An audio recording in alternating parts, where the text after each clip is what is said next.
Praise the Lord. दोस्तों, हम आपका स्वागत करते हैं आज रात की प्रार्थना में। क्या कहती है, क्या सिद्धांत हैं एक अच्छा जीवन जीने के लिए, उन विषयों पर हम लोग बातचीत कर रहे हैं, ताकि परिवार में लड़ाई झगड़ा ना हो, ताकि पति पत्नी एक दूसरे से दूर ना हो, ताकि तलाक ना हो, ताकि उनका जीवन बहुत अच्छा व्यतीत हो। इसलिए हम लोग सीख रहे हैं इन बिब्लिकल सिद्धांतों को, बाइबल के सिद्धांतों को, कि उन्हें अपने जीवन में अप्लाई करके अपने पारिवारिक जीवन को, अपने वैवाहिक जीवन को बहुत अच्छे से व्यतीत कर सकें। तो जब शादी होती है, एक लड़का और एक लड़की जब डिसीजन लेते हैं कि हमें शादी करनी है, शादी के अनेक कारण होते हैं, वो हमने पिछले वीडियोस में देखा है। तो जब वो डिसीजन लेते हैं तो उनकी शादी की जाती है सारे समाज के सामने, और विशेषकर परमेश्वर के सामने उन्हें लाया जाता है, और वो दोनों एक दूसरे से वादा करते हैं, एक दूसरे से शपथ लेते हैं। और न केवल वो एक दूसरे से शपथ लेते हैं, बल्कि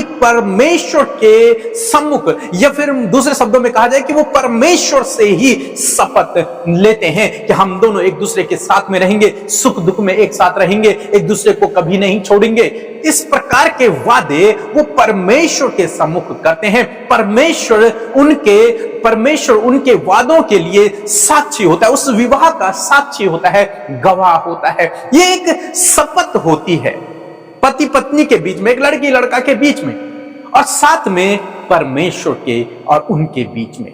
न केवल इतना कि एक लड़की ने एक लड़के से कहा कि मैं सुख दुख में तुम्हारे साथ में रहूंगी या फिर रहूंगा, नहीं, बल्कि परमेश्वर के सम्मुख वो इस वादे को करते हैं। दूसरे शब्दों में यदि देखा जाए तो वो लड़की और लड़का जो विवाह कर रहे हैं, वो परमेश्वर को साक्षी मानकर ये वादा करते हैं, या फिर परमेश्वर से ही वो ये वादा करते हैं कि हम दोनों एक साथ रहेंगे, हम दोनों जीवन भर एक साथ रहेंगे, हम दोनों एक दूसरे की रिस्पेक्ट करेंगे, एक दूसरे के सुख दुख में हम लोग साथ रहेंगे। इस प्रकार के वादे वो परमेश्वर के सम्मुख करते हैं।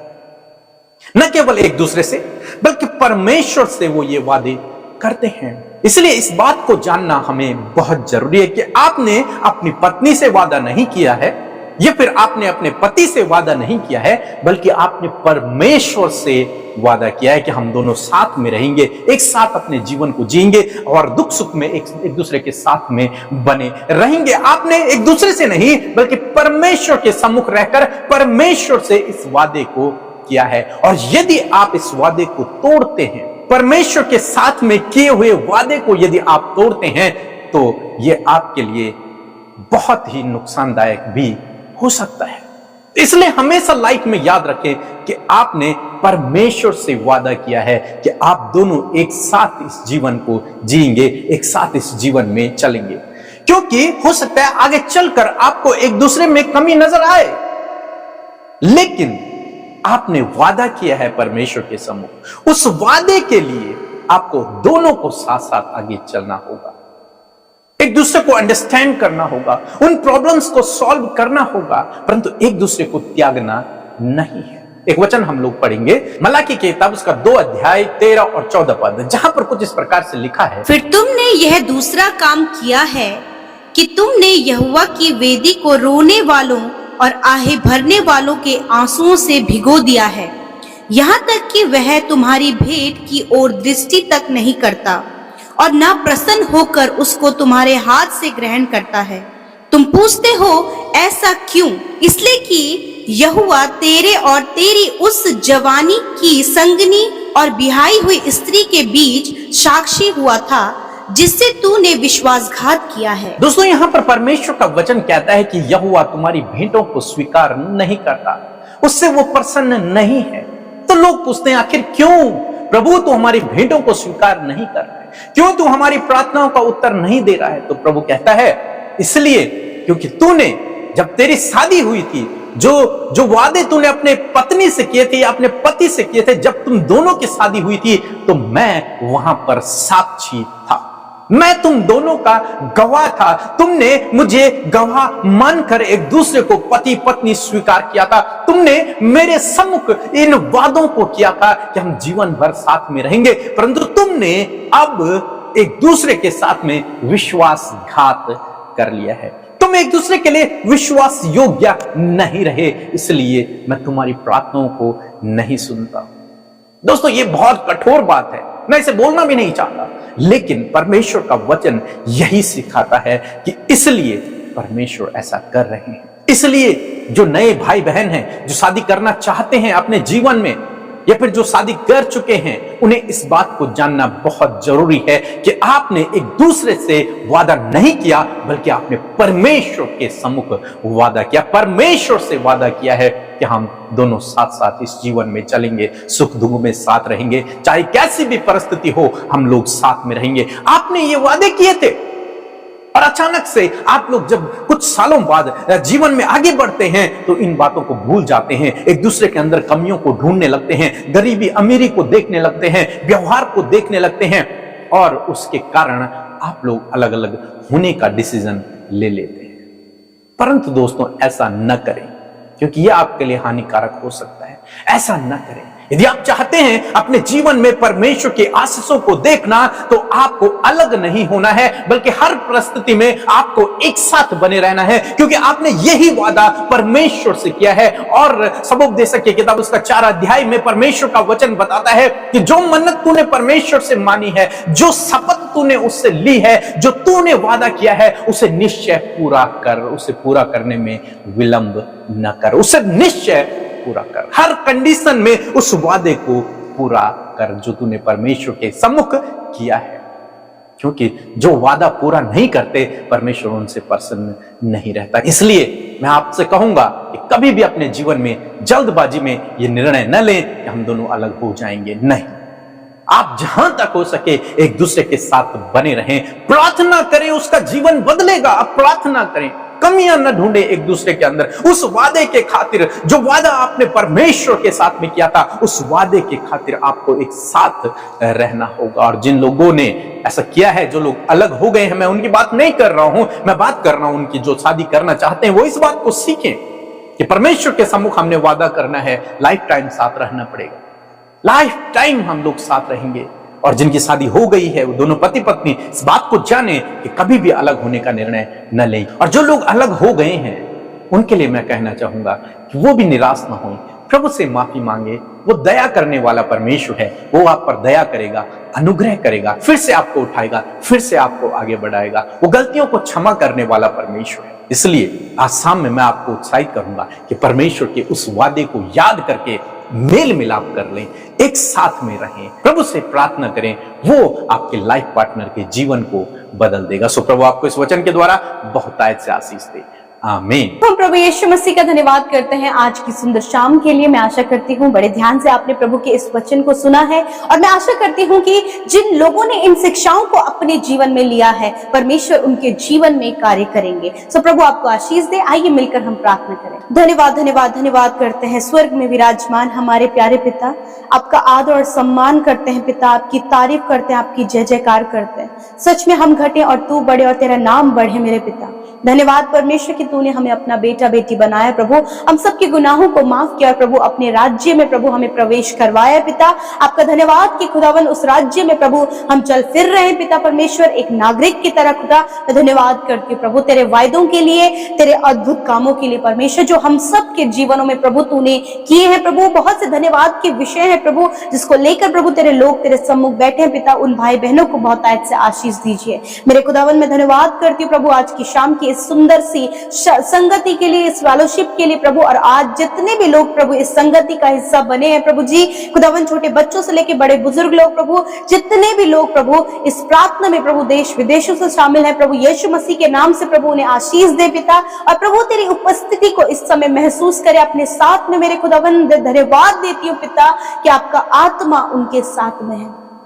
यीशु मसीह आपका धन्यवाद। इस समय प्रभु हर एक जन प्रभु तेरी आत्मा से भर जाए, हर एक जन को पिता पवित्र आत्मा आप उन्हें गाइड करें। धन्यवाद करते प्यारे परमेश्वर प्रभु, विशेष रूप से प्रभु आज की शिक्षा के लिए आपका धन्यवाद प्रभु। आज की शाम में अपने लोगों से बातचीत करने के लिए धन्यवाद प्रभु, उन्हें सिखाने के लिए प्रभु, उन्हें प्रभु अपने वचन के द्वारा प्रभु एक परिवार को पिता किस प्रकार, एक वैवाहिक जीवन को किस प्रकार चलाया जाए प्रभु, तेरा वचन हमें बताता है परमेश्वर पिता। और आज बहुत से भाई बहन प्रभु जिनके प्रार्थनाओं का उत्तर उन्हें नहीं मिल पाया परमेश्वर, आपसे प्रार्थना है प्रभु, यदि अपने जीवन में कोई भी ऐसा काम उनके द्वारा हुआ है प्रभु जो आपको नहीं भाया है प्रभु जी, खुदावन उन बातों को वो अपने जीवन से दूर कर सके ताकि उनके प्रार्थनाओं का उत्तर उन्हें मिले। मेरे परमेश्वर प्रभु, विशेष रूप से उन भाई बहनों के लिए प्रार्थना करते प्रभु जिसने अपने लाइफ पार्टनर के साथ में प्रभु विश्वासघात किया है परमेश्वर पिता, प्रभु एक दूसरे को धोखे में रखा है परमेश्वर, आपसे प्रार्थना है परमेश्वर, आप दया करने वाले हैं प्रभु, आप उन भाई बहनों पर दया करें, उनके विचारों को बदले, उनकी सोच को बदले और परमेश्वर वो अपने रिश्ते में विश्वास योग्यता को लेकर आए पिता,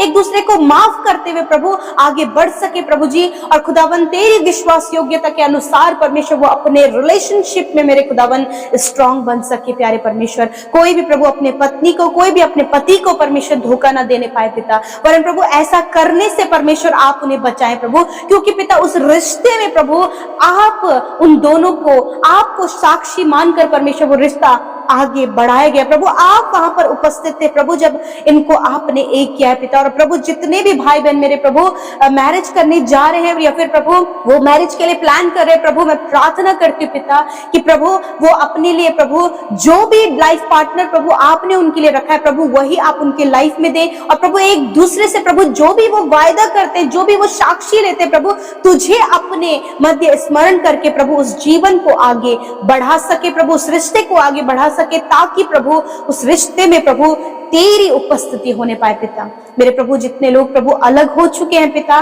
प्रभु बहुत सी गड़बड़ी और बहुत सी मिसअंडरस्टैंडिंग को लेकर वो अलग हो चुके हैं, प्यारे परमेश्वर आपके पास उनके लिए फिर से मौका है, आपके पास उनके लिए क्षमा है, आपके पास उनके लिए परिवर्तन है, आपके पास उनके लिए अद्भुत कार्य है पिता, यीशु नासरी के नाम से पिता उन भाई बहनों को पिता आप प्रभु फिर से चांस दे मेरे प्रभु, सेकंड चांस प्रभु आप उन्हें उनके लाइफ में दे खुदावन, उनके पार्टनर्स के हृदय को बदले प्रभु, एक दूसरे के मन में प्रभु जो कड़वाहट और दूर रहने का विचार है यीशु के नाम से प्रभु वो दूर होने पाए, और प्रभु वो भाई बहन का हृदय परमेश्वर पिता प्रभु एक दूसरे से मिल सके, और परमेश्वर जब वो तेरे सम्मुख आए और एक दूसरे को क्षमा करे तो प्रभु उनका रिश्ता पहले के समान प्रभु ज्यों का त्यों होने पाए। परमेश्वर मैं प्रार्थना करती प्यारे प्रभु, विशेष रूप से आज जितने लोगों ने प्रभु अपने पारिवारिक समस्याओं को लेकर जो बैठे हैं प्रभु, उनके घरेलू मुद्दे हैं परमेश्वर, यीशु मसीह के नाम से उन घरेलू मुद्दों को प्रभु आप सुलझाएं परमेश्वर पिता। प्रभु बहुत से लोग प्रभु इस समय अपने जॉब के लिए प्रार्थना करा रहे हैं, अपने स्वास्थ्य के लिए परमेश्वर पिता, अपने प्रभु फाइनेंस के लिए प्रभु जी, अपने बिजनेस के लिए प्रभु, उन सब भाई बहनों की सुधि लेकर उनके जीवनों में कार्य करें मेरे प्रभु, अपने एग्जाम को लेकर, अपनी स्टडी को लेकर, अपने रिलेशनशिप को लेकर, अपने आत्मिक जीवन को लेकर आज बहुत से निवेदन है प्रभु जो लेकर प्रभु इस प्रार्थना में तेरे लोग बैठे हैं और हमारे साथ मिलकर प्रार्थना करें पिता। धन्यवाद कि आपने उनकी सुना और उत्तर हाँ आमीन में दिया प्रभु। इस समय जितने लोग बीमार है पिता, तेरा वचन कहता है मेरे अब्बा, तेरा वचन कहता है प्रभु इस बात को कि प्रभु तुम बीमारों के लिए प्रार्थना करोगे तो वह चंगे हो जाएंगे। प्यारे यीशु आपके नाम से प्रभु उन भाई बहनों के लिए छुटकारा और चंगाई और बीमारियों से प्रभु छुटकारे के लिए प्रार्थना करते। इसी वक्त हर एक रोग, बीमारी, दुर्बलता, कमजोरी चले जाओ यीशु नासरी के नाम से, छोड़ दो इनके शरीरों को इसी वक्त यीशु नासरी के नाम से। धन्यवाद परमेश्वर, सर के बालों से लेकर पैर के नाखूनों तक इसी वक्त तेरे लोग चंगे होने पाए।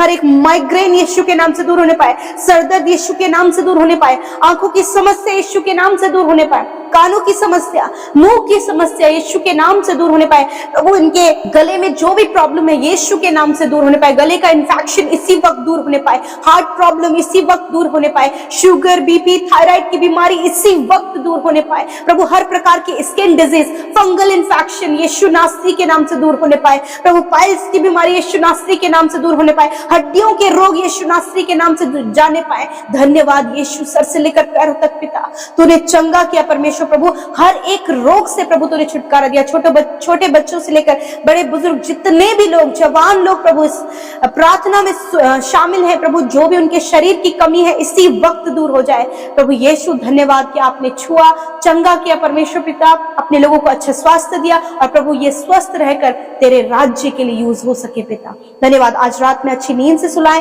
हर एक तनाव, हर एक नेगेटिविटी, हर एक नेगेटिव विचार यीशु के नाम से कैंसिल आउट करते हैं। धन्यवाद देते हैं पिता, जितनों ने अपनी प्रार्थना विनतियां भेजी है प्रभु, यूट्यूब कमेंट्स के द्वारा, इंस्टाग्राम, फेसबुक, टेलीग्राम के द्वारा और प्रेयर सेंटर में फोन कॉल्स के द्वारा, परमेश्वर धन्यवाद करते हैं कि आपने उनकी प्रार्थनाओं को सुना और उत्तर हाँ आमीन में दिया है। मैं धन्यवाद करती हूँ। और जितने लोग सेवा कार्यों में शामिल होते हैं, आपके राज्य में जिन्होंने बोया है, उन सबको बहुत तायत से आशीष दे। धन्यवाद यीशु, आपने हमारी विनतियों को सुना, उत्तर हाँ आमीन में दिया। यीशु के नाम से विनती को मांगते, सुने और ग्रहण करें।